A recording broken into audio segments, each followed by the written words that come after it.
HIV/AIDS. HIV/AIDS is a scourge of pandemic proportions which was first diagnosed in Kenya in 1984. In November 1999, it was declared a national disaster. HIV/AIDS have no cure. It adversely affects officers' performance and leads to the loss of skilled and experienced manpower in the civil service due to early death. It also leads to the loss of man-hours as a result of prolonged illness and absenteeism. The government will continue its fight against the scourge through awareness campaigns. No stigmatization or discrimination is to be directed at those infected or affected at their place of work. Professional counselors are deployed to state departments to provide guidance and counseling services to public servants. An officer shall not be discriminated or stigmatized on the basis of HIV status.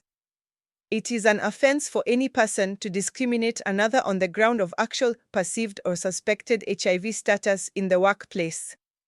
Policy guidelines have been developed to address HIV/AIDS challenges affecting public servants in the workplace. Details pertaining to HIV and AIDS can be found in many governmental documents, including the Sessional Paper No. 4 of 1999 on AIDS in Kenya and the Public Sector Workplace Policy, 2005, on HIV and AIDS. Drug and substances abuse. Addiction to drugs or substance will be treated like any other disease. Security and safety standards in government offices. General security provisions. Every officer of the government must be concerned with security issues. During the course of his/her duties, an officer may acquire information which is not known to the general public, information which may be of value to subversive elements. Threats. The two major threats to official secrets are espionage and leakage. Although the former poses the greater danger to national security, leakage as a result of carelessness or indiscretion in speech or through the mishandling of classified information is the more common means by which official secrets may be compromised. 4 grades of security classification in the government. Top secret information accessed by very few authorized people.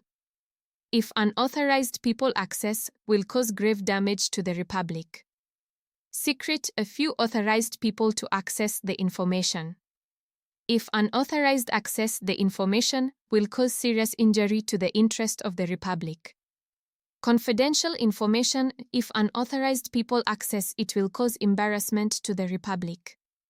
Open/restricted documents can be accessed by the public but limited to officers who created and require them. If disclosed to unauthorized people, may be undesirable to the interest of the Republic. Documents bearing a security classification are known collectively as classified documents. Access to classified material. Only persons who have been security vetted are permitted to handle classified material, and they may only handle the grade of material for which they have been cleared. Typing, duplication, or copying of the classified materials may only be carried out by a person who has been security vetted. Personal security and secure behavior. Since secrets are initiated by human beings, officers must guard against the human weaknesses and vices that may compromise the security of classified information.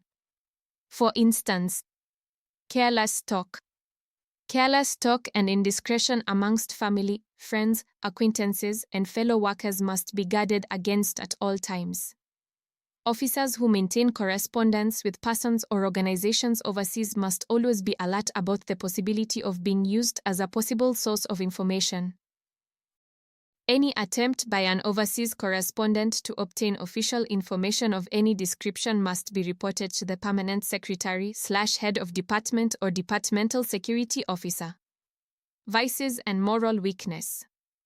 Exploitation of vices or moral weaknesses is one of the most successful methods of extracting government secrets. Bribery, indebtedness, gambling, drunkenness, and extravagance are weaknesses which can lead to the leaking of secrets to unauthorized persons.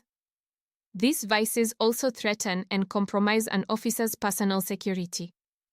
Hence, an officer should be highly disciplined and should always uphold the dignity of his/her office and safeguard against any vices.